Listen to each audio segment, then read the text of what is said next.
Hello guys, in this video I want to talk to you about ideology. All right, so this word gets used a lot. We talk about Muslim ideology, Trump's ideology, liberal ideology, all these ideologies, but I think people don't really know what this word actually means. And I would like to tell you about the history of this term and what it actually means. Um, Essentially, the term ideology was first coined by a French guy named de Tracy, okay, spelled Detracy, and he essentially right after the French Revolution, um, it kind of became obvious that social change is inevitable. Okay, um, whether you like it or not, society will change. Okay, and the French Revolution, essentially made people realize this. Okay, and if you have change, in a society, there is essentially three types of attitudes you can have towards this change, and that's what ideology is. It's your take on the fact that society is changing, that it's not permanent, that it's not stable or fixed. So that's what ideology is. And an interesting question is how many ideologies are there in this original sort of meaning of the term? And the answer is three ideologies. Okay, there are three. So essentially, you can sort of welcome change. Okay, you can say change, great, two thumbs up, keep it coming. Change is good. We welcome it. We love it. Let's have as much as we can. No problem. Okay, that's one attitude. And that's what the liberal ideology is. It's welcoming change. Okay. The second attitude you might take is kind of, you know, skepticism, mistrust, dislike. You kind of might say, well, this change, it's happening, but it's unpredictable. Sometimes it's dangerous. Sometimes, it leads to an outcome which you did not, see coming in the first place. So, you kind of you want to stop it. You want to control it as much as you can. You're not welcoming it. You just want to, kind of keep it in check. Okay, and that is the conservative ideology. Okay, so conservative ideology is hostile towards change. Okay, and conservatives don't welcome change.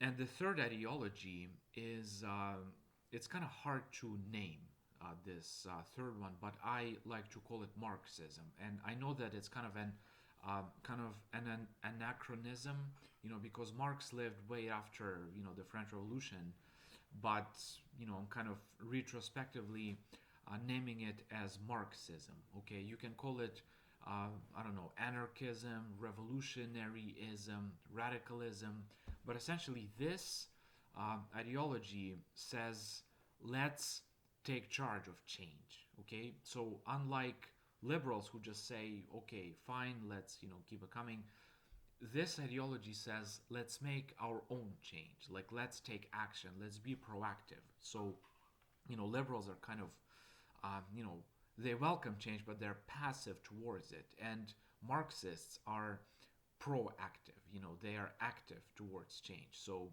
essentially they don't just welcome it, they say let's make it happen, you know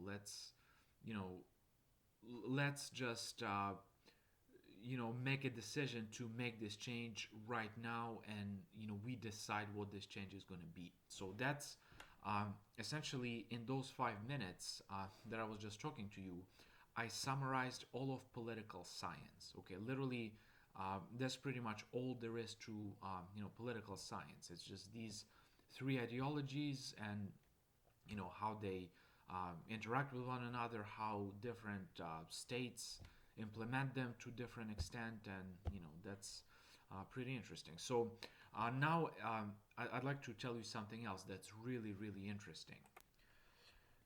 So now I would like to tell you about this fascinating interaction, between the three ideologies. We kind of, talked about, the three ideologies, how they originated, kind of what they stand for. But there is this fascinating pairing. So essentially, you know, each one of these three ideologies has something in common with the other one, and they kind of form a pair opposed to the third term. And this applies to every one of them, and this is fascinating. And so much history makes sense if you understand this. So, if we look at, let's say, Marxism and liberalism, I mean, they seem kind of totally opposed. Okay, I mean, like, liberals and Marxists, kind of look at, let's say, Russia and, the United States, like not Russia, but USSR.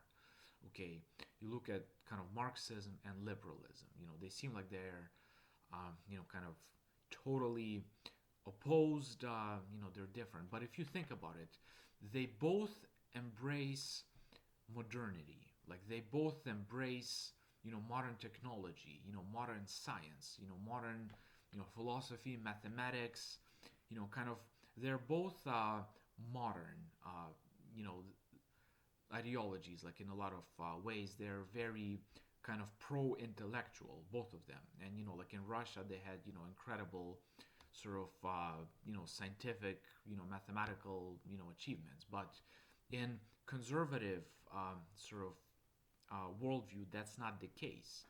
Conservative ideology is actually hostile towards kind of modernity and towards intellectualism. So, in a fascinating way, liberalism and Marxism are one. They're very, they have a lot in common in terms of, kind of their stance towards science. Now, if you look at conservatism and liberalism, they also seem kind of totally opposed to one another. But if you look at sort of conservatism and liberalism and how they oppose to Marxism, they actually embrace a strong nation state. Okay, think about let's say whatever, England, Germany, France, um, Italy. Look at these kind of nation states, which some are more conservative, some are more liberal, but the thing that they have in common is that they embrace the nation state, like a country, whereas Marxists are kind of they're more globalist, you could say. They don't really